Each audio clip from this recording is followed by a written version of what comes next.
Friday lọ sọ fún mi pé má tẹ̀lé kọ́mọ̀ fún mi. So no problem. Màá rí ìwọ̀n làbí ẹjọ́ ẹ ṣe God bless you. Àǹtí Àbọ̀ ṣàlẹ̀ bá yín sọ̀rọ̀. Àǹtí Àbọ̀ ṣàlẹ̀ bá wa sọ nípa tó ṣẹlẹ̀ ní kóòtù lẹ́nu nípa Baba Ijesha tó kojú balẹ̀-ẹjọ́ lẹ́nu.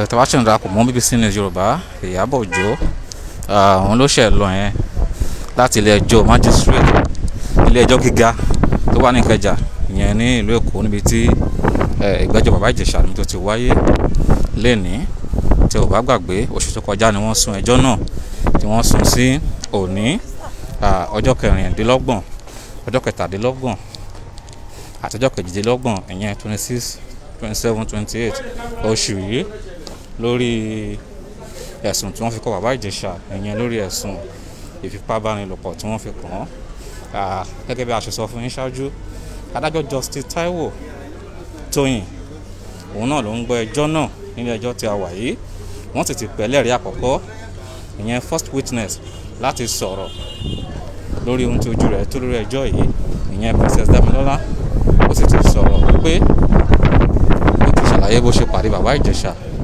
àti gbogbo ohun tí ó ṣẹlẹ̀ lónìí.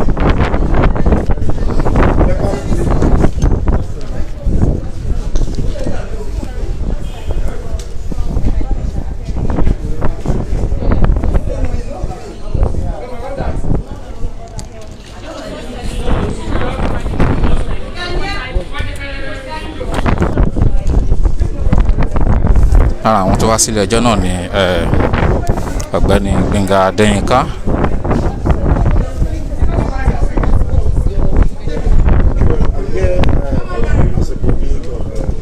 Princess to see how the case is going and see how the wheel of justice will turn. Basically, that's what I'm here to do, to see how justice will be served and all. And so far, how would you describe the process? Well, it's still early days. I know it's not going to be an open and shut because I see senior advocates on both sides. The people who are trying to win will do everything to win, and those who are trying to lose and those who will lose will do everything not to lose. So that's it basically. But it's not going to be an open and shut case. It's going to, I believe it's going to be a long process. Okay, Thank you very much. Thank you. Mr. Gbénga.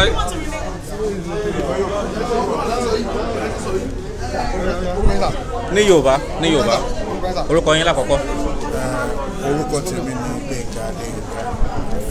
So pẹ̀lú bọ́ọ̀lù yẹn lọ yìí inú olè fi wò àtẹ̀rí ń gbà lẹ́yìn. Nǹkan tá à ń gbàdúrà ni pé kọ́lọ́run jẹ́ àsìkò bá ṣe ń gbàdúrà pé kò bọ́ sí ṣùgbọ́n bí mo ṣe wò àwọn oníṣẹ́ lawyers wọ́n ń ṣiṣẹ́ wọn àwọn amòfin wọ́n ń ṣiṣẹ́ wọn àdúrà wa ní pé kọ́lọ́run jẹ́ kó já sí bá ṣe fẹ́. Kí ni ìrètí yín lẹ́yìn ẹjọ́ yìí? Èrò mi. Kí ni ìrètí yín? Kí ẹlẹ́ṣẹ̀ má lọ láì jẹ̀yà náà ọ̀tọ̀. Thank you, sir. Ẹ ṣeun.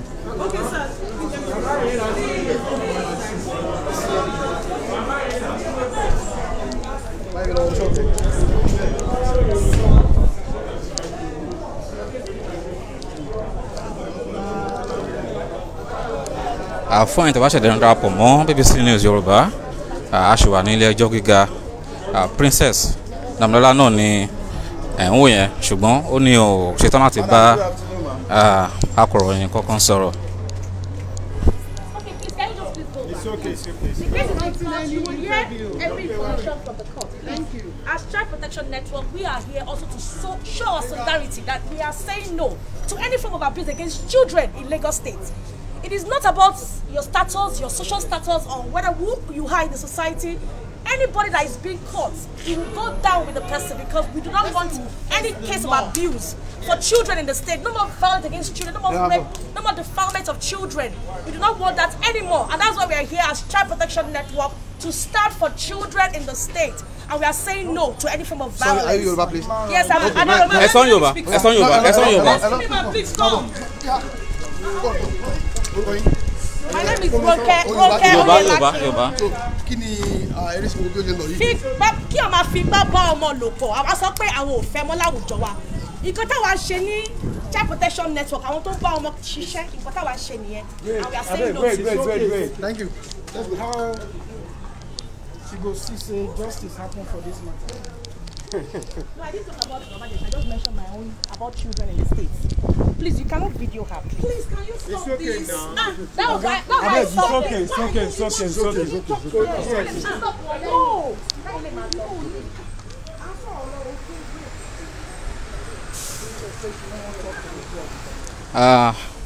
Princess Daminola òun náà nìyẹn tó sọ pé òun ṣetán láti bá àwọn akọ̀ròyìn sọ̀rọ̀ lórí ẹjọ́ tó wáyé lénìí ìyẹn lórí ọ̀rọ̀ ìgbẹ́jọ́ Baba Ijesha bó ṣe ń tẹ̀síwájú ṣùgbọ́n àwọn àjọ kan tí kì í ṣe tìjọba tí wọ́n sọ pé wọ́n ń jà fún ẹ̀tọ́ ọmọdé tí wọ́n ń jà fún ẹ̀tọ́ àwọn ọmọdé tí wọ́n bá fi ìpabálòpọ̀ àwọn náà wọ́n tẹ̀lé Princess wá sílé ẹjọ́ tí wọ́n ti ń sọ wípé wọ́n tó gbé wọn wá sílé ẹjọ́ ní pé kí wọ́n rí dájú pé ẹlẹ́ṣẹ̀ pé kò lọ láì jìyà àti pé wípé gbogbo ìwà pé àwọn fipá bá ọmọdé lò pọ̀ lọ́nà àìtọ́ wípé ó dópin ìyẹn ní ìpínlẹ̀ Èkó.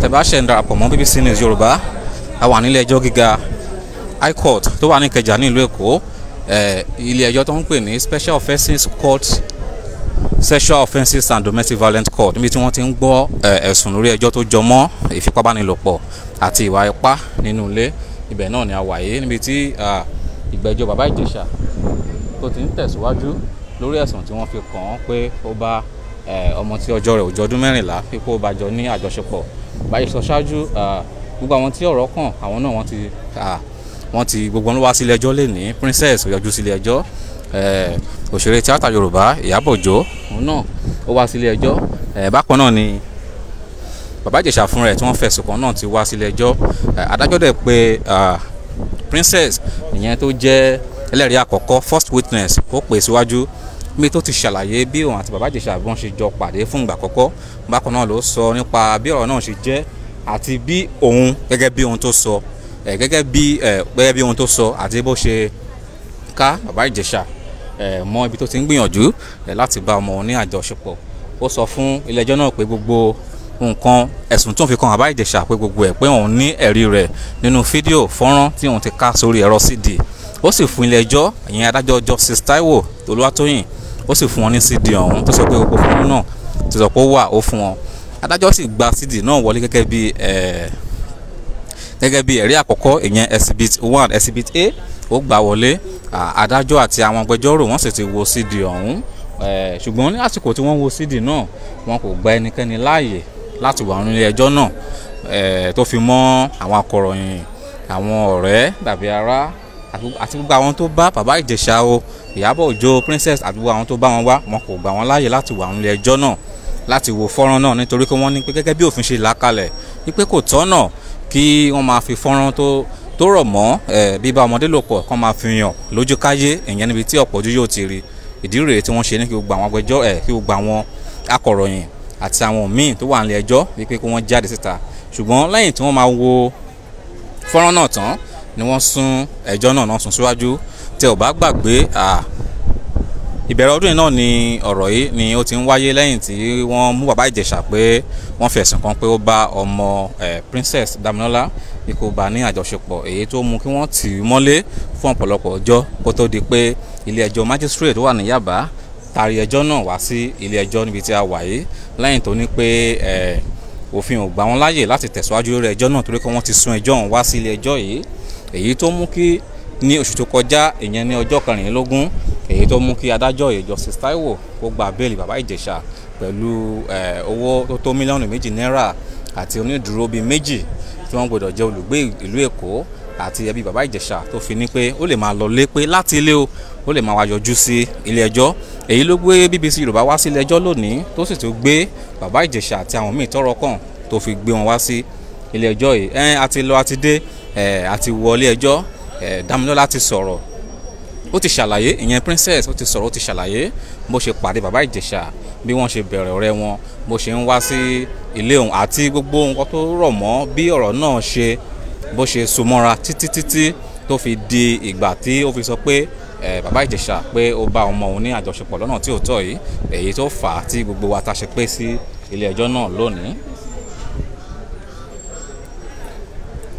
a ti rí princess ó ti jáde nílé ẹjọ́ ṣùgbọ́n ó ní ó ní sọ pé òun ṣetán láti bá àwọn akọ̀ròyìn sọ̀rọ̀. Bákan náà ni a rí Ìyábọ̀ Òjó tó sọ pé òun ṣetán láti bá akọ̀ròyìn sọ̀rọ̀, ṣùgbọ́n a rí Gbénga Adéyínká tó jẹ́ gbajúgbajà MC àti adẹ́rìn-pòṣónú tó náà wá sílé ẹjọ́ tó sọ wípé òun wá láti wá fojú gan níbi ẹjọ́ náà bó ṣe ń lọ. Òun sì nírètí pé ẹjọ́ náà yóò wípé àwọn tí ọ̀rọ̀ kàn yóò rí ìdájọ́ òdodo gbà, wípé ẹlẹ́ṣẹ̀ ò ní pé kí ẹlẹ́ṣẹ̀ má lọ láì jìyà àti pé kí ẹni tí ò ṣẹ̀ kó má sì jìyà tí ò tọ́. Ó ní ìdí rẹ̀ pé tóun fi wá sílé ẹjọ́ láti fojú gan ní bí gbogbo ọ̀rọ̀ náà bí ó ṣe ń lọ. Ẹjọ́ náà ó ti wá parí báyìí, ìyókù ó tún di ọ̀la tí ẹjọ́ ọ̀hún yóò máa tẹ̀síwájú, ìyẹn ní kóòtù, ìyẹn ní yàrá ìgbẹ́jọ́ Justice Olúwatóyìn Táíwò ní ilé ẹjọ́ tí a wà yìí, ìyẹn Sexual Offences and Domestic Violence Court ní Ìkẹjà tó wà ní ìlú Èkó. Tẹ́ ẹ bá fẹ́ mọ̀ bó ṣe ń lọ káàkiri àgbáyé nípa ti ètò ìròyìn, nípa ti àṣà, eré ìdárayá àti ọ̀rọ̀ òṣèlú, ìyẹn ṣáà ti kàn sí bbc.com/Yorùbá tàbí bbcyorùbá.com. Lórí Instagram a wà ní @bbcnewsyorùbá, lórí Facebook a wà ní @bbcnewsyorùbá. Yomi Fabiyi ò sí ní ẹjọ́ lónìí, bó tilẹ̀ jẹ́ pé nígbà tí ẹjọ́ náà ń lọ lọ́wọ́ ọ̀rọ̀ kan Yomi Fabiyi. Bákan náà ni ọ̀rọ̀ náà ó tún kan fíìmù tó ṣe ìgbéjáde, ìyẹn tó pè ní ọkọ Ìyábọ̀, wọ́n sọ̀rọ̀ lórí ẹ̀, ṣùgbọ́n ẹjọ́ náà ó ṣì ń tẹ̀síwájú lọ́la láṣẹ Elédùà. BBC News Yorùbá a ó máa mú aṣojú ìwòran yín àti etí ìgbọ́ yín bí gbogbo ọ̀rọ̀ náà bó bá ṣe ń lọ. Ẹ̀yin ẹ ṣáà ti tẹ̀ pa sójú òpó yìí, ìyẹn lórí Facebook @BBC News Yorùbá, wà lórí Instagram @BBC News Yorùbá. Bákan náà lórí ìkànnì àgbáyé wa a wà lójú òpó www.bbc.com/Yorùbá tàbí bbcyorùbá.com.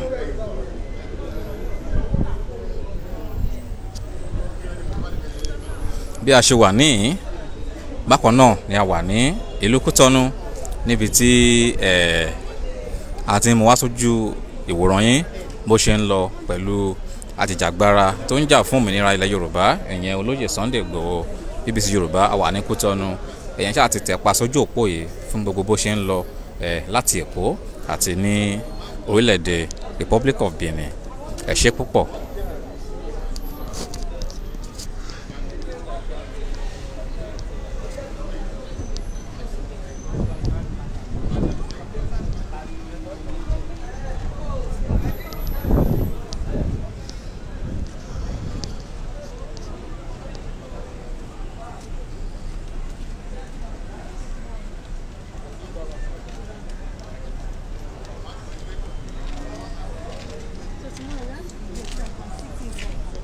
Yep.